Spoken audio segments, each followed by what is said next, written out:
Saudações literárias, aqui escritor Sacolinha e esse é o Trajetos, podcast de literatura, mas nem tanto.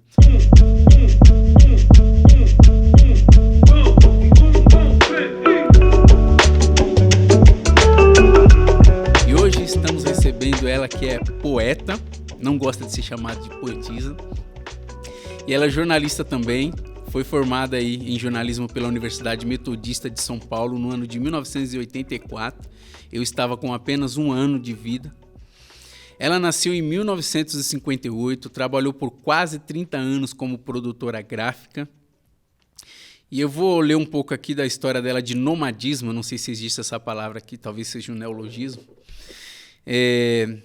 Ela nasceu em Carandaí, em Minas Gerais, morou em Juiz de Fora, depois mudou-se com a família para São Paulo em 1967 e em 1970 para São Bernardo do Campo, em São Paulo, e depois foi para Campinas. Mas ela tem muitos mais lugares ainda que ela passou e ela vai contar essa história aqui hoje. Senhoras e senhores, estamos recebendo Rosana Crispim. Tudo bem, Rosana? Tudo bem, e você? Estamos aí sobrevivendo, né? Um dia de cada vez. Acho que a gente é da resistência, não é não? Sempre, sempre, sempre. Rosana, eu tive uma grande dificuldade, porque eu conheci alguns poemas seu e eu fui pesquisar mais, né? Para a gente bater um papo legal aqui, e eu tive uma grande dificuldade para encontrar informações suas na internet.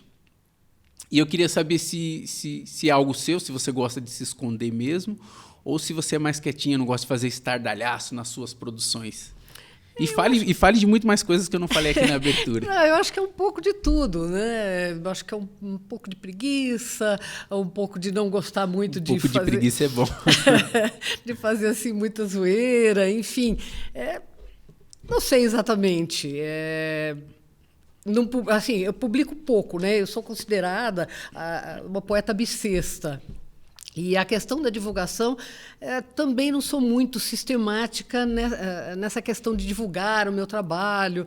Mesmo a rede social, que é tão importante, muita gente utiliza tão bem hoje, eu não tenho muita paciência para as redes sociais, mesmo para o Facebook. Às vezes vou um pouco mais, mas às vezes fico mais arredia. Então, eu acho que é um pouco assim de deixar a coisa correr normalmente.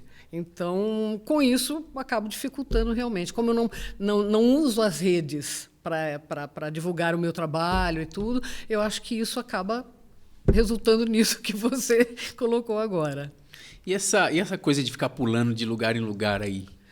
É assim, meu pai foi montador de pedreira, né? Então, acabava uma obra, ele falava para minha mãe, que gostava de mudar também, sempre gostou muito.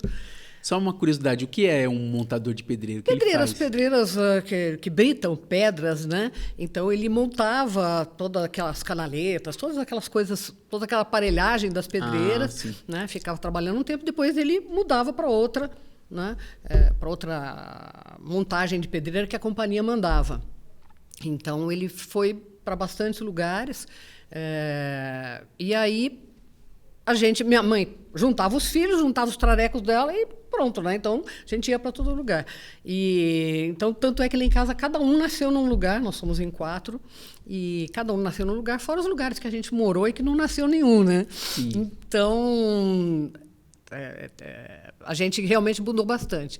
A gente parou mais um pouco quando nós mudamos para São Bernardo. Então, a trajetória, como você disse, foi assim. Eu nasci em Carandaí, de Carandaí eu fui, vamos fazer uma peregrinação. Sim. Fui para Matias Barbosa, onde nasceu meu irmão. Matias Barbosa é onde? Também na zona da Mata Mineira. Certo. Então, de Matias Barbosa a gente foi para Juiz de Fora, que é de onde meu pai é natural. E depois de Juiz de Fora a gente mudou para Santo Amaro, num bairro chamado Refúgio dos Ladrões, olha que legal. Porque realmente ele foi reativar uma pedreira que tinha lá e que tinha ficado com questões de herança, enfim. A gente morou 1 ano em Santo Amaro, depois a gente mudou para Osasco, né, em pleno regime militar. A gente Osasco foi morar... não está na minha lista aqui. Então, é porque a gente esconde, né? Sabe como é que é? Eu não corria de polícia como a Maria Valéria, mas como ela diz, mas assim... o que acontece? Nós moramos em Osasco, numa vila militar, né, próximo a Quitaúna, e eu só lamento que naquela época eu não tivesse absoluta consciência do que a gente estava vivendo, né, que a gente só foi ver agora. E de Osasco a gente mudou para São Bernardo, por questões de trabalho do meu pai, e em São Bernardo a gente já cresceu mais, a gente se estabilizou um pouco, então morei 18 anos em São Bernardo. Morando em São Bernardo, fui trabalhar numa multinacional que resolveu me mandar para Campinas, né? Aí morei lá em Campinas, na região de Campinas, um bom tempo, 30 anos. Dentro desses 30 anos, eu morei 12 anos numa chácara, em Valinhos. E depois, já aposentada, já tinha saído da Mercedes, eu falei, vou voltar para São Paulo, porque é lá que tem o que me interessa. Tem literatura, tem a cultura, e eu não quero estar viajando muito para poder ver todas essas coisas, né? Então, exposições e tal. Falei, é São Paulo. E eu estou aqui há 3 anos de volta. E esse interesse pela leitura, pelos livros, veio de onde? Boa pergunta. Não sei. Porque na minha família não tem, que eu saiba, assim, ninguém de perto mais ligado à questão de cultura, à questão seja de que tipo de arte for, seja cinema, seja literatura. Não sei. Realmente eu não consigo ver isso. Mas, assim, eu lembro que já desde a adolescência eu gostava muito de ler, né? E minha mãe implicava porque eu deveria sair, eu deveria fazer como todo mundo, e eu ficava lendo em casa, né? Então, nem conversava muito e tal. Então, eu gosto de literatura, aí muito mais do que escritora, que só foi aparecer mais tarde, mas a literatura sempre teve muito presente, né? Então, eu lia bastante. E não sei exatamente de onde foi, não. Mas aí, num determinado momento, eu comecei a escrever poemas, né? Ou que seria, mais tarde, alguma coisa parecida com poemas e tudo. E aí, sim, eu comecei realmente a me interessar pela escrita, né? Por registrar aquilo que eu achava que deveria registrar. E o seu momento de produção intensa, ele começa ali em Santo André, São Bernardo, região do ABC ali, né? Junto com o grupo Livre Espaço, é isso? Isso, Livre Espaço. Na verdade, o que acontece assim, você fala produção intensa, eu fico até pensando que não é comigo, né? Porque, em se tratando de uma poeta bissexta, né, eu publico pouco. Você também, pela dificuldade em achar, você pode ver. O primeiro livro foi Semelhanças, isso na década de 80, foi 86, se não me engano. Depois eu vim fazer o Entretempo, já em 2003, né? E depois eu fiz o Caderno de Intermitências em 2016. Na verdade, o que acontece... e nesse meio tempo teve as coletâneas do Grupo Livre Espaço, né?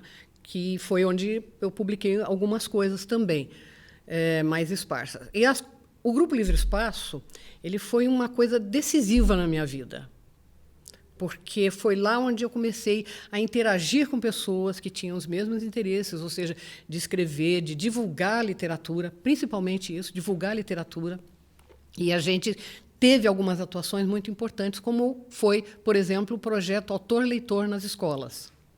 Isso foi um marco, eu diria, na cidade de Santo André, na região do ABC, né, onde nós íamos, sem qualquer ajuda do sistema, do sistema público, né? A gente visitou, por exemplo, em Santo André, a gente visitou toda a rede estadual de ensino, da primeira e segunda delegacias de ensino. A gente visitou bibliotecas em São Bernardo, a gente foi a São Caetano, universidades, então, escola de primeiro e segundo grau, no sentido de desenvolver o gosto pela leitura nos alunos. E a gente, então, fazia algumas oficinas, né? Cada poeta pegava um ou dois poetas, um poeta, às vezes pegava uma classe, né? Já em prévio acordo com a direção da escola, com os professores, e a gente fazia oficinas bastante livres, lúdicas, onde a gente despertava o interesse dos alunos. E isso começou em 1984, né? Isso começou em 84, acho que foi 84. O grupo começou em 83, acho que foi a partir de 84. E esse grupo, internamente, também tinha oficinas internas para nós, poetas, que foram assim, extremamente enriquecedores, né? Eu ainda tenho assim, o hábito de fazer essas trocas com o pessoal, que ajuda que a gente também mexa no nosso trabalho e não tenha uma visão única disso. Sim. Então, esse projeto foi muito bom, porque levou um pouco dessa tentativa de desenvolver leitores, e a gente viu que isso deu muito resultado. Hoje, algumas pessoas ainda a gente encontra e tal. Ah, olha, eu lembro de você foi lá na minha classe e tal. Então, isso foi muito interessante. Né? E o Livre Espaço realmente foi uma coisa muito boa, foi uma experiência rica em todos os sentidos, mas, inclusive, nessa questão de publicações. Né? Então, e o grupo acabou por ganhar o prêmio APCA, porque a gente também editou durante 2 anos consecutivos e bem regularmente a revista Livre Espaço, que era também uma revista que a gente fazia a cada 3 meses e que trazia traduções, resgates de escritores, autores novos, entrevistas. Né? A gente chegou a entrevistar Hilda Ilst, Ferreira Goulart, José Paulo Paes, não me lembro agora mais outro, mas, enfim, a gente trouxe aí pessoas importantes que viam um trabalho sério e também nas artes plásticas. Então, era uma revista aí que deu muito prazer a gente fazer. Então, você falando tudo isso e você ainda tem dúvida de que é uma produção intensa? Tudo isso que fez, todas essas pessoas que inspirou, né? Porque às vezes a gente pensa assim, pô, produção intensa, mas eu não tenho tanto livro publicado assim, né? Mas e o que o seu livro já fez pelas outras pessoas, né? O que as suas palestras, as suas falas fez? Então, isso tem muito a ver. Eu digo isso porque a gente tem uma galera que hoje acha que está inventando a roda, né? Quando lá atrás, ou seja, você estava se formando, você estava no grupo Livre Espaço, eu estava com 1 ano de idade, né? Então, hoje tem muita gente que vem, faz um sarau, faz um slam, faz não sei o que lá na escola e acha que está inventando a roda. E, às vezes, esquece de pedir licença ou de parabenizar pessoas, como você que começou lá atrás, né, na década de 1980, desenvolvendo esse trabalho. Então, assim, aqui já é uma espécie de pedido de desculpa, né, por essas pessoas que não pedem esse tipo de licença, porque alguém lá atrás asfaltou o caminho, né, para as pessoas que estão vindo aqui hoje, né? Tem muita gente que acha que Sarau começou em 98, em 2000, 2002, mas olha... Na verdade, Sarau já vem desde a época aí do mas assim, dessa forma mais popular assim, até. né, de visitar escolas, de fazer em livrarias como a Alfarrábio lá em Santo André, enfim... Tem uma galera que vem atrás, então você é uma delas. Olha que produção intensa aí, né? Na verdade, assim, o Grupo Livre Espaço ele nunca foi constituído formalmente. Né? Todos poderiam fazer as mesmas funções, então a gente divulgava e tudo. Não necessariamente só o nosso trabalho, né? Porque a intenção era desenvolver leitores, era despertar o gosto pela leitura, né? Fosse por qual gênero fosse. Nossa praia era muito mais a poesia. Né? Mas a ideia era essa realmente. Então, íamos, sei lá, eu, a Dalila, a Teles Veras, o Cláudio Feldman, que é um excelente contista, que é um excelente escritor também, o J. Marinho, a Jurema Barreto de Souza, a Katsuko Shishido, agora não me ocorrem outros mais, mas assim, íamos todos sempre no mesmo nível. Era um grupo que não tinha nenhuma formalidade, mas a gente conseguia desenvolver esses projetos, né, bastante bem, e foi um projeto que realmente fez muito sucesso. Assim, teve muito êxito, não é questão de sucesso, Sim. Ele teve muito êxito nessa tentativa nossa. Você também fez parte do grupo independente de pesquisas, o GIPEM? Não, era tudo nessa época, né? Realmente. Aliás, foi uma época muito boa em Santo André, né? Eu acho que Santo André é um polo bem interessante da cultura, né? Era a época que tinha um barbudo que apedrejava vitrines, que fazia, né? Que o pessoal falava muito, né? Um barbudo que apedrejava vitrines em Santo André, São Bernardo. Pois é. Eu, particularmente, não fiz parte desse grupo, né? Embora... até tivesse vontade, mas eu não tinha essa disponibilidade, porque teve uma época que eu fazia estágio, que eu trabalhava num determinado período, trabalhava à tarde e estudava à noite. Então, realmente, não tinha muito tempo. Mesmo quando eu estava só trabalhando, eu estava trabalhando e estudando, né? Então, eu já não tinha tanta disponibilidade. Já no caso, por exemplo, desses projetos, né, desse projeto Autor-Leitor, que nós falamos, teve uma época em que eu tinha alguns horários vagos, alguns períodos vagos, então isso facilitava a ida às escolas. Outros eram professores, então tinha isso. Depois cada um vai tendo né, outros compromissos, outras rotas, e o grupo acabou realmente se desfazendo em função disso, que cada um, pessoalmente, já não tinha mais a mesma disponibilidade para isso. Mas o GPEM realmente foi uma coisa que eu fiquei sabendo assim, né, porque algumas pessoas participaram, a Dalila participou, mas eu, particularmente, não fiz parte. Você tem foto de todos esses momentos aí da década de 80, década de 1990, aquelas fotos que você olha e você fala, olha, fulano já foi. Algumas. Eu tenho algumas, eu não tive muito hábito de registrar. Mas a fiel escudeira da Dalila, a Luzia Maninha, que é, inclusive, quem toca também o alfarrábio junto com a Dalila, ela tem muitas dessas fotos. Então, de vez em quando, a gente vê essas fotos, vê algumas publicações, inclusive, da época, e aí a gente olha e fala, puxa vida, né? Foi um trabalho legal, fulano era muito bom nisso, enfim, a gente tem essas reminiscências, sim. De livros solos, quantos livros solos a Rosana Crispim tem publicados? É o que eu te falei, eu tenho o Semelhanças, né, que foi bem no início, porque... Publicação independente? Alfarrábio? Todos eles. Embora com Alfarrábio, mesmo com a Patois... Não, o primeiro é totalmente independente. Sim. Com a Alfarrábio nem tanto, a Alfarrábio editou para mim e a Patois também. No caso do primeiro, que é interessante porque eu acho que ele é um livro que não era tão maduro à época, né?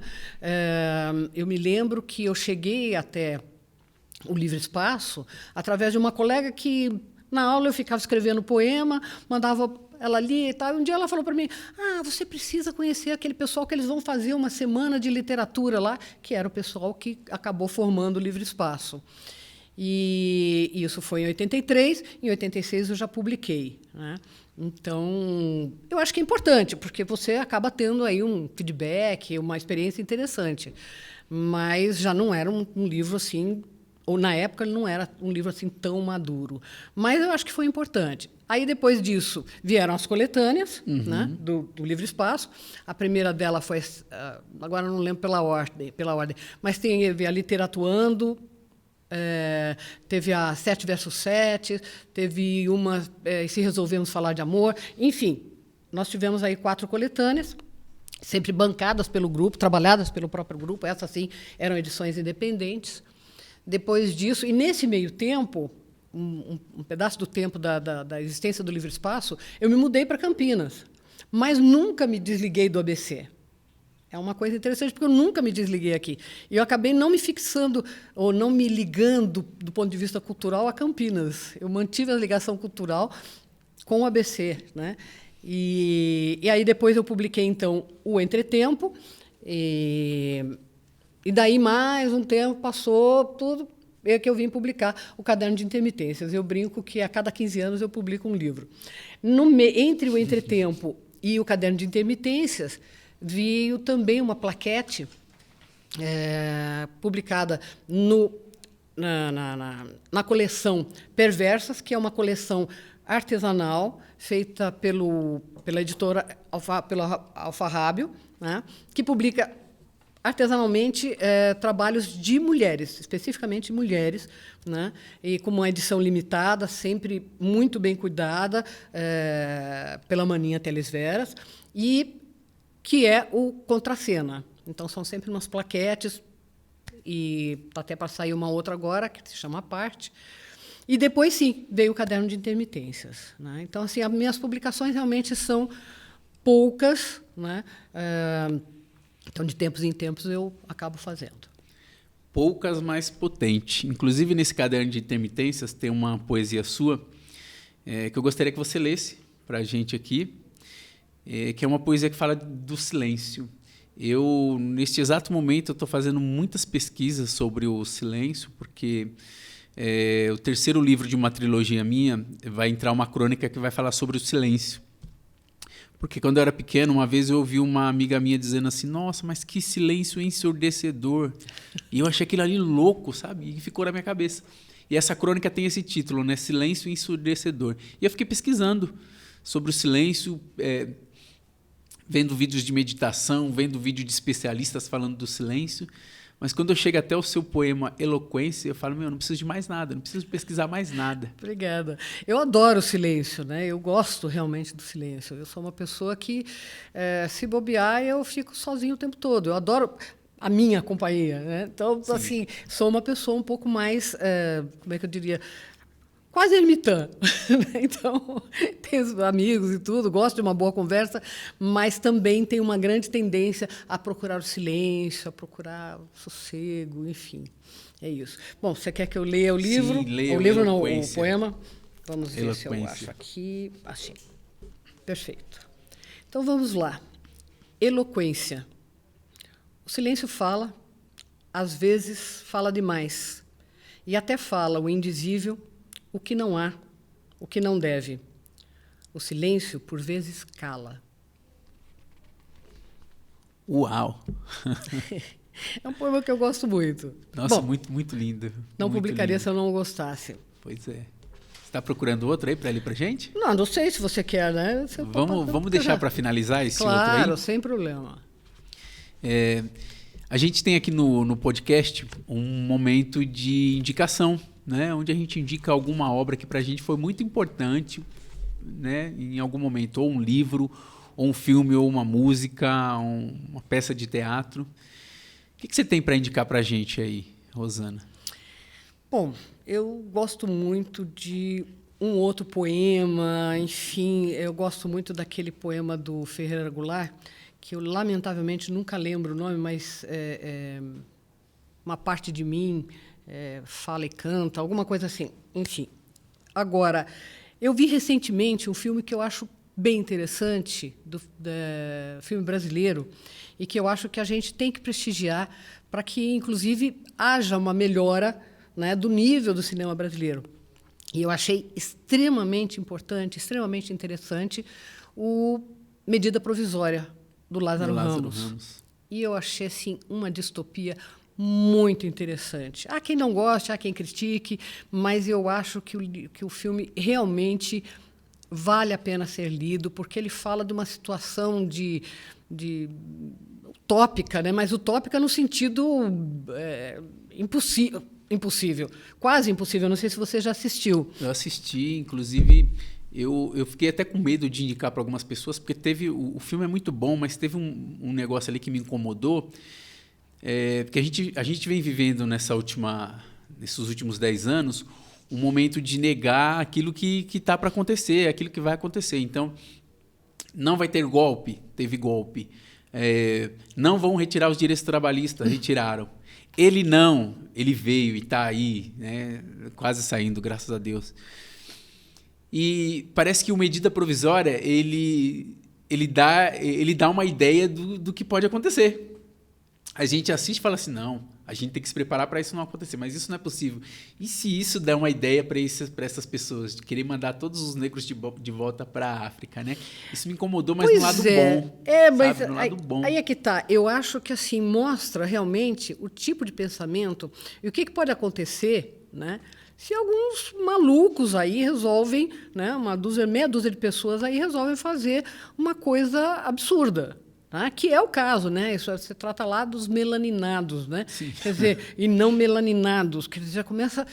É uma coisa absurda, trata a questão do absurdo, mas eu acho que traz aí também uma reflexão sobre aquilo que sobre o pensamento, sobre a questão de você estar atento a sua realidade, né? Então, eu acho muito importante. Eu acho que essa dica poderia valer agora. E eu acho que tem um outro livro, porque, assim, no Brasil, a gente vive negando que a maior parte da população ou é negra ou tem um parentesco, uma origem negra, uma mescla negra. E aí, um livro que eu li, que também me impactou muito, e que eu acho que todos deveriam ler, até o Lula já leu quando ele estava na prisão, que é Um Defeito de Cor, da Ana Maria Gonçalves. Ótimo esse livro. É um excelente livro, né? E é um livro de peso, nos dois sentidos, né? É um livro de peso pelo tema e um livro de peso porque ele é um calhamar. Mas é um livro excepcional. E a pesquisa que ela fez para isso, tudo, realmente é muito interessante. E eu acho que dá para a gente ver um pouco do que é essa história nossa. Então, assim, eu indicaria, de coisa mais recente, o filme e, no caso, o livro dela, que ele é, para mim, já um clássico. E se casam, né? O livro, o filme, se casam na temática muito bem, perfeito. Sim, ela, na verdade, ela trata de uma coisa histórica e o filme trata de uma questão aí absurda, né? Trata do absurdo. Mas é muito interessante porque, em ambos os casos, trazem reflexões que a gente não pode mais deixar de ter. E a gente que se diz, né? Eu não tenho garantia de que eu não tenho negros na minha, como meus ascendentes. Né? Não tem, não sei. Esse cabelo eu não sei de onde veio. E a gente não tem. Eu não fiz rastreamento. Mas eu acho que, ainda que não se tenha, né, essa questão de cor não tem que existir. Né? Outras questões, né? Gênero, cor, essas coisas todas, não tem mais que ser discutidas. Né? Já passou há muito tempo. Né? Exatamente. E era pra gente ter superado. E eu acho que essas duas indicações talvez trabalhassem um pouco isso. Bacana. 2 super indicações. Eu queria indicar um livro do José Lins do Rego, chamado Fogo Morto, que tem um personagem, ele é quase que um personagem secundário, chamado Passarinho, que é um negro alforriado e que vive pelos cantos, bebendo e cantando. E ele tem uma voz tão linda, que mesmo ele cantando músicas felizes, fazem o coração das pessoas chorarem. Eu, me inspirando nesse personagem, eu criei um personagem num livro meu, num romance chamado Estação Terminal. O nome do meu personagem é Ben-TV, ele não canta, mas ele assovia. O livro ele se passa no Terminal Itaquera, né? Ele conta um pouco da história das lotações. E o assovio do Ben-TV, se for triste, significa que alguma coisa de ruim vai acontecer lá no metrô Itaquera naquele dia. Se for feliz, as coisas vão continuar normalmente como estão, né? Então eu criei esse personagem baseado no personagem do livro Fogo Morto, do José Lins do Rego, que eu queria indicar aqui para vocês lerem, que é um livro fenomenal.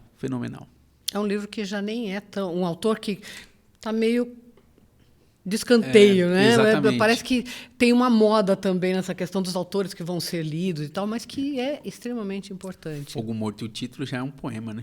Com certeza.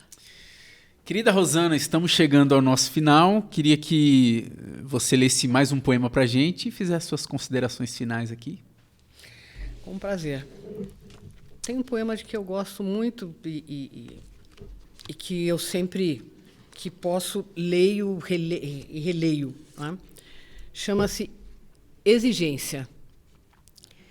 Necessária a pele, além da memória da pele. Necessário o cheiro, mais que a memória do cheiro. Nada, senão a presença, cumpre a distância entre corpos distantes que se atraem. O que os olhos não veem, o coração ressente. Eu acho que, assim, todos nós devemos ler. Isso já é muito batido, né? Mas, mais do que nunca, né, a gente vê aí que a leitura ela evita, né, que a gente emburreça. Na verdade, falar, não, mas se não for um ensaio... Não, é porque a literatura, entre outras coisas, os livros, entre outras coisas, fazem pensar, azeitam a máquina. Né? Então, seja gibi, como é que chama aqueles japoneses? Os mangás. Né? Eu acho que adquirir o hábito. Outro dia eu estava no metrô e, de repente, um cara em pé lendo Saramago. Você via que era um cara que estava vindo certamente da periferia e tal. Eu falei assim, puxa vida, o mundo não está perdido ainda. Né? E é exatamente isso. Eu acho que todas as iniciativas, do ponto de vista cultural, se a gente levar em conta esse desmonte que a gente tem assistido nos últimos 4 anos, né, e é um desmonte deliberado, né, a gente tem que fazer com que isso retorne. E desmontar tem sido muito mais fácil do que montar, do que a gente trazer essas coisas. Eu acho que a gente tem, não só na literatura, mas em todas as artes, que brecar esse desmonte e construir, reconstruir, né, melhor até do que já era antes, e a gente não pode ficar para trás. Então, poesia na veia sempre, os poetas sempre foram historicamente perseguidos por todos os ditadores, por todos os governos autocratas. Então, eles sempre foram perseguidos exatamente porque há quem fale. E eu acho que temos que ler, escrever, falar. Sempre poesia, a literatura, porque é ela que é a mãe de quase todas as artes. Eu quero agradecer a você pela oportunidade e pela ajuda, pela colaboração aí na minha história, digamos assim. Pelo contrário. Eu que quero agradecer pela colaboração aqui nesse podcast. Muito obrigado, Rosana, essa potência aqui em Suzano. A gente não poderia deixar de aproveitar e gravar isso aqui. Então, além de ler poesia, além de ler livros, vamos ouvir os podcasts literários também, porque tá cheio de coisa ruim, tá cheio de meme, tá cheio de coisa ruim na internet circulando. Então, vamos fortalecer também. Esse foi o Trajetos, podcast de literatura, mas nem tanto. Curta, compartilha, divulgue para quem você puder e colaborem com a gente, beleza? Eu queria muito agradecer a parceria da Secretaria de Cultura de Suzano, na pessoa do Herculano de Oliveira. Agradecer também aí a colaboração das câmeras Renata Abreu e o Kio, e também a edição e direção aí do Douglas Cordeiro. Muito obrigado e até o próximo podcast. Prestigiem o Trajetos. Como é que é? Trajetos. Prestigiem o Trajetos. Obrigado. Show.